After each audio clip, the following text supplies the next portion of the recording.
Okay, it's recording. Is there a ring light? Really? Yeah. See how there's no light? Yeah, that's so weird. Yeah. I'm really sorry about that. That's okay. Okay. Oh geez, now I feel so stupid.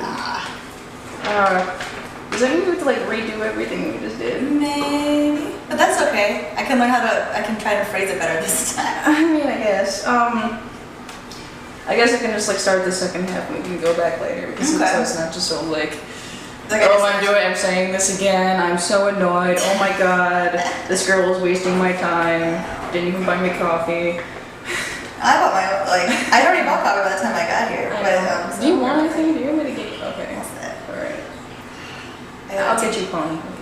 I bought a tamale when I was at the farmer's market because I like the tamales. Oh, that sounds so good. I have those, like at Pilar's. Oh yeah. She has her cart. Yeah, I've never actually like had a tamale there, but it sounds so good. Good.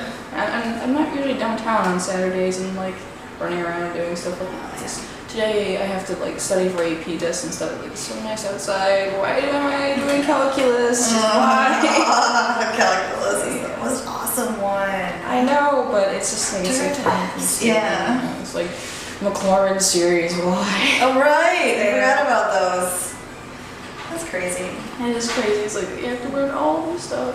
You know, and I can't even say you'll actually use it. You know. Well, I mean, you do, but you don't. Yeah. It's like the computer does it for you. Yeah. And you know, it's good to know how to do it, but at times it's just like, why? Just pull this new calculator. Oh my god. That's true. Okay, so what is about like being on a team and everything? What is about like? That's hard. It's like playing in front of a crowd, I guess. I mean, there's usually a lot of people there. I mean, is it like, are you nervous or? Well, yeah. Usually you're nervous. I mean, some people more than others. You know, we have like sort of a puke trash bucket at the end of our match for some of our girls, but it's just like, I don't know, probably how most sports people feel like playing in front of a crowd. It is, even though it's a large crowd, the Masonic Temple has sort of an intimate atmosphere, so it's not as scary as you'd think. Plus, there's no riser, so the crowd is sort of at your level. I think that psychologically makes it a little easier. You know, when I get nervous, it's usually not because of the crowd. It's more about, you know, we're going to play and it's going to be hard. You know, I'm going to do my best to win. You know, like play well with my team. Okay. That's the scariest part. I mean, I had something. I was about to ask it, and I just forgot. What was I going to say? It's nice when the crowd cheers for you. That's pretty cool. Yeah. So like, is it cool like having a support group? You know, because there's a bunch of strangers sitting out there that you have no idea, and they're just like, oh man, you did a great play, and they're just like, yeah. No, that is nice for the crowd. I mean, the support group you get also just all the people that are in the derby. So like, if I don't know, if my car stalled out, I know I could call one of the derby girls in Ann Arbor and be like, hey, can you help me out? Like, it's one of those sort of things. There's a lot of them, so. That's really cool. Is it weird like having yourself narrated because you know the announcers are there and you're saying stuff? Is it kind of weird just being like you do something and you're like, yeah, so and so does this, you know? It's different, yeah, when you hear them announce your name. Oh, Midnite Vulture just, you know, did this or that. But it's not too bad. I know the announcers, so. Oh really? Oh yeah, we all know each other. I know the announcers, and so it's sort of cool. Maybe that makes it less official in some way because they're just normal dudes that are just talking. I mean, no, it's nice. It makes you feel, you know, good, like you're a star, I guess. I mean, how do you land those jobs? How do you land those jobs? They're volunteer jobs. You don't get paid. Oh, no one's paid. It's people that are associated with the league. So, AK-40 Ounce, the guy who did the draft, is also an announcer. He's also a ref sometimes, right? He's been with the league for a long time. He's just very involved, and we sort of put time into it, and you know, we always need people. Yeah. Is it kind of like catching the derby bug and you can't like, get out of it? Yeah, some people do that. Yeah. That's really interesting. Are there male roller derby leagues too? There are, and they're just sort of starting to get going. In Detroit, we don't have enough, like a critical mass of guys to have a Detroit men's league.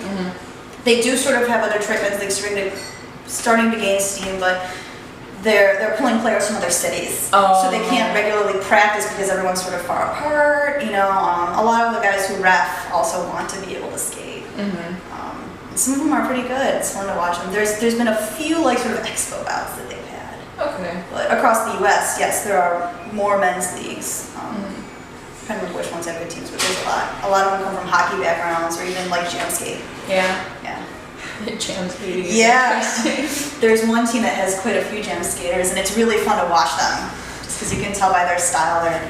They just start dancing or something. Well, they don't dance, but there's a lot of spinning. You know, like a lot of really agile moves that they can do that most people can't because of their background. Yeah, that stuff is just so wicked. It's like you're moonwalking on roller skates. Yeah. I mean, that doesn't help you when you play derby, but other moves like will help. Well, it helps with like agility. Yeah, and exactly. Control yourself. You know. Yeah. It's kind of hard to, in my opinion, just starting out with skating, it's kind of hard to like control yourself really well, especially like when you're doing stuff on rental skates and it's like a different pair every time, and you're just kind of like, well, I kind of sort of know how this works, but not really sure. I mean, does it take a really long time to build up that kind of control with skating?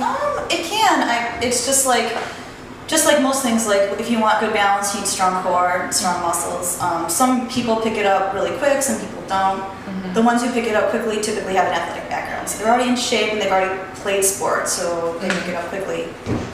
I didn't play sports really, not much, so it did take me a little longer. But you know, the more you practice it, the better you get. I mean, are people usually at the same sort of level with skating because you have to take certain tests, right? Yeah. In Detroit, we're at a point where when we do recruitment, you know, for the next crop of fresh meat, there's two sort of skaters that we get, two types. And one is the type that can sort of barely skate, maybe they grew up like me, but they haven't played derby. The other type is a girl who has been with a smaller league in the area for maybe a year or two, and they want to try out for the more competitive league. Okay. So those girls actually come in knowing a lot of the stuff, and we're still sort of, like our last derby U, we actually split them into two groups, and we're doing different things with the two different groups, because they're at different levels. Okay. So. That makes sense.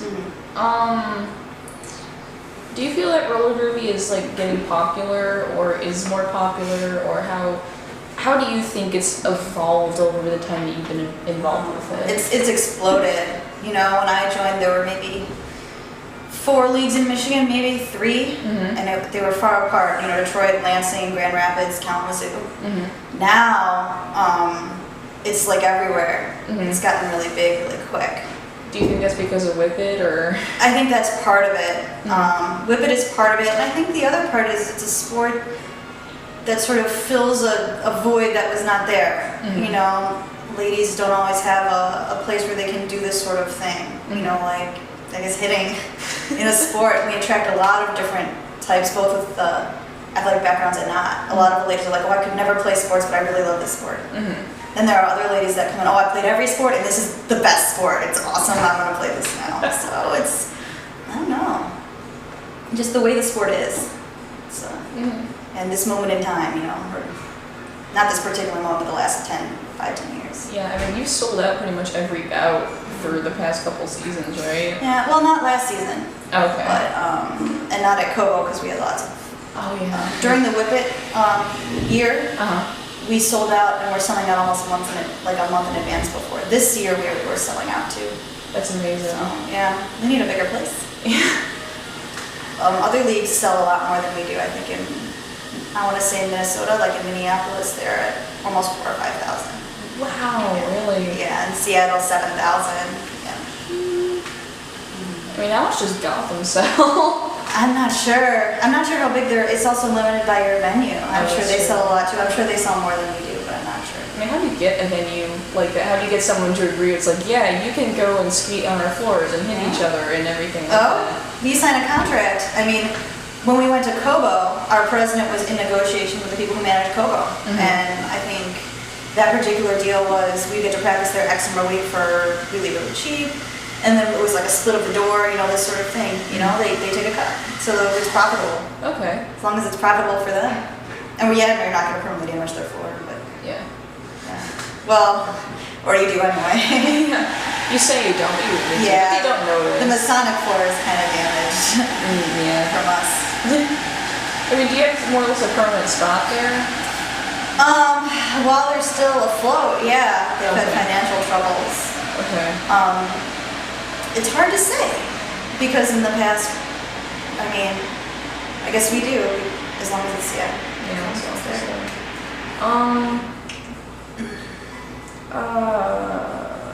Let's see. What would you suggest to someone just getting into derby? What would I suggest in terms of? You Just- mean like?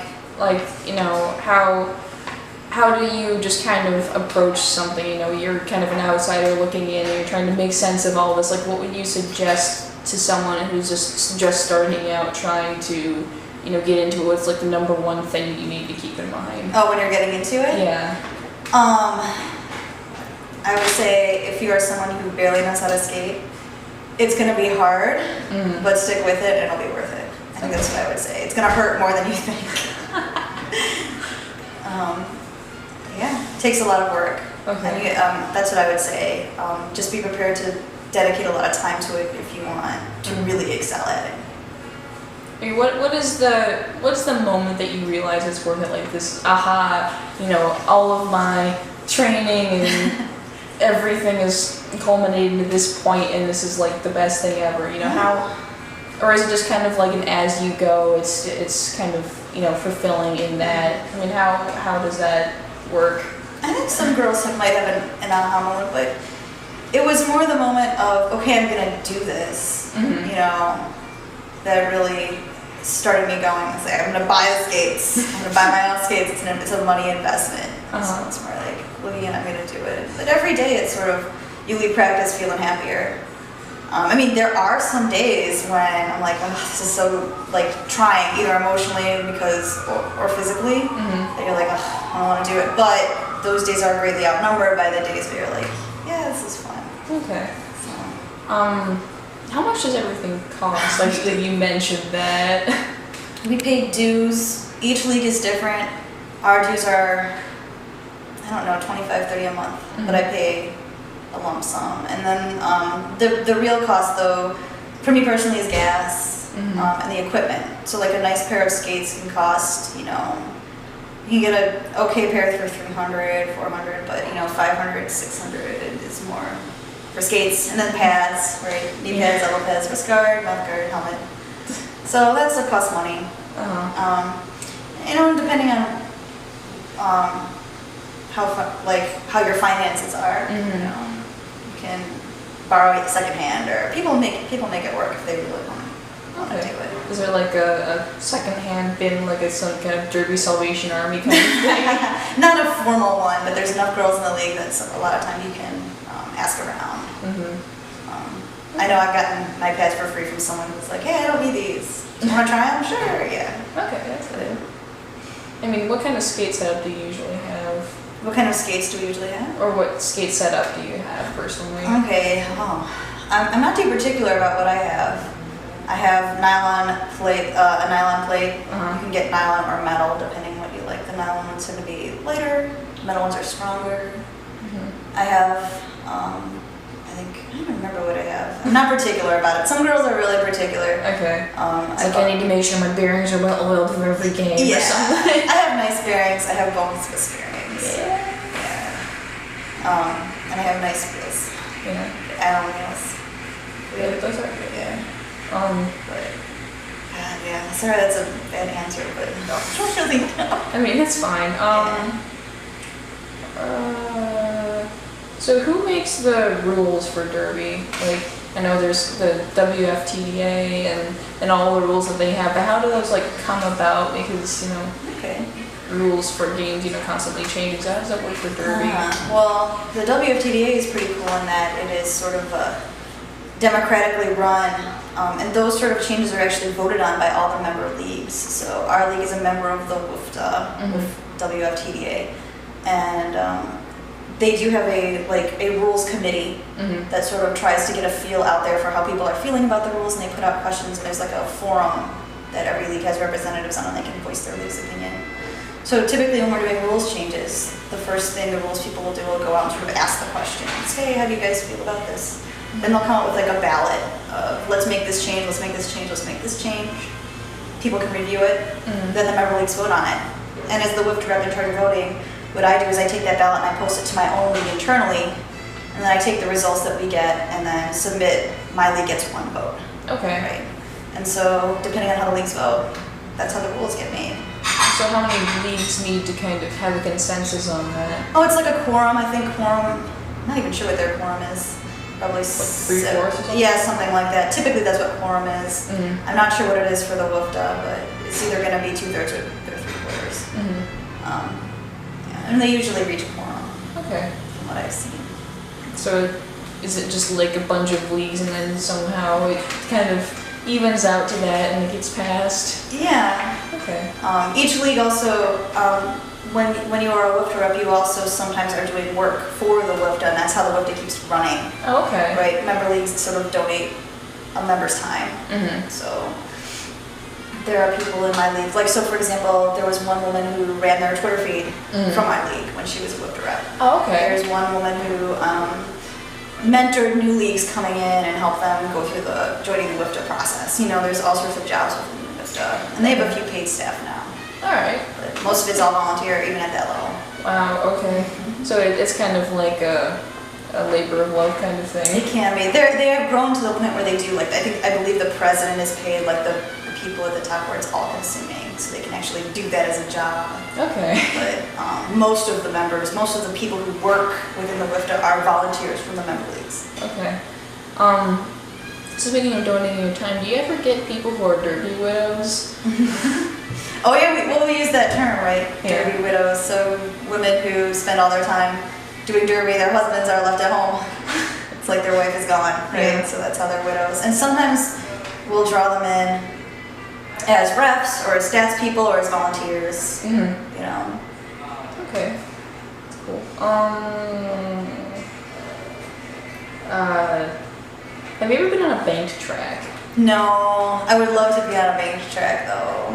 Some of the girls who did Whip It got to play on the banked track, but there aren't really any around here. Yeah. I mean, where did they have to go to do that? Like, that seemed like a way far away. Oh, for Whip It, they rented one from some league and they built it in Saline or somewhere. Oh, okay. They rented it from somewhere, disassembled it and built it near here. So when they were filming around here, it was somewhere near here. Okay, that's cool. Yeah. So they chose you guys and you got to They must have participate? had an open call. This when Whip It was going on, I just joined as a new girl, so I wasn't as involved in the league to know all the workings. But I'm pretty sure there was some sort of a casting call, and since it was local to here, we had girls. They pulled heavily from us. There were a few from other leagues as well, not just Detroit. So, That's really cool. Yeah.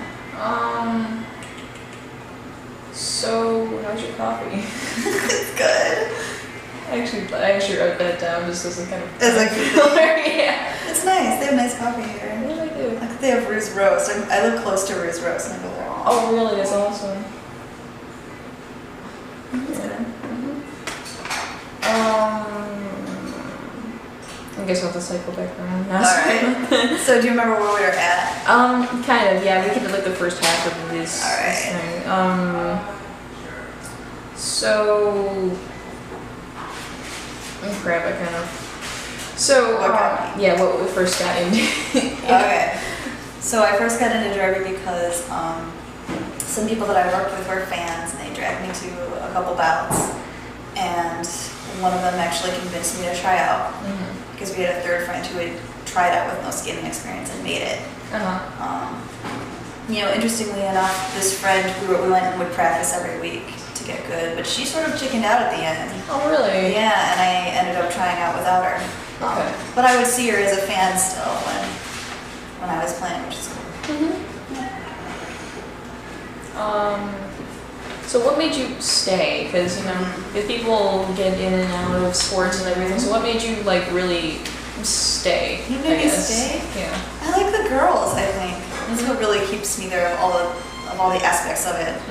It's like the friendships of all the people that I never would have met. You know? It's enjoyable. So it was kind of like a come together kind of thing. Yeah. Okay.